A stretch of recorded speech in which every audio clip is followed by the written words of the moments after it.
pense que la Corse, singulièrement depuis quelques mois, a connu un contexte et des épisodes très lourds, souvent tragiques malheureusement. Cette réalité, nous la vivons au quotidien. Elle frappe des familles, elle fait disparaître des hommes et elle a également malheureusement conduit à la disparition d'une jeune femme.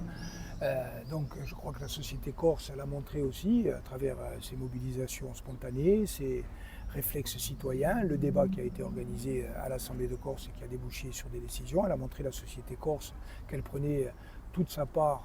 et sa part de responsabilité dans la lutte contre ces dérives mafieuses et plus globalement contre toutes ces dérives. L'enjeu essentiel, au-delà de l'organisation des services de l'État, qu'il s'agisse de la justice ou de la police, c'est d'avoir une politique pénale cohérente, à la fois ferme sur les enjeux de répression,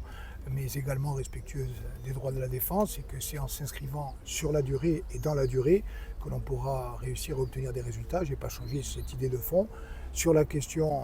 du pôle régional contre la criminalité organisée, j'ai pris acte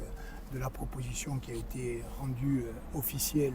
aujourd'hui par le ministre et j'attends de voir ce que sera le contenu de ce futur pôle sur la criminalité organisée. Ce qui est important aujourd'hui, c'est premièrement pour nous la perspective d'une solution législative avec l'appui du gouvernement sur le retrait des prisonniers politiques corses du FIGET, la question d'un accord de principe du ministre de la Justice pour que cette loi puisse également traiter la question des dommages et intérêts et des amendes, que cela puisse être porté de façon transpartisane, c'est ce que nous allons proposer aux députés et aux sénateurs de Corse, quelle que soit leur étiquette politique. Et je crois que si on arrive à faire ça dans un délai très réduit qu'on a évoqué, qui pourrait être de quelques mois, concomitamment à la phase conclusive de la révision constitutionnelle, je crois que ce serait un élément important pour contribuer à la mise en œuvre d'une solution politique globale.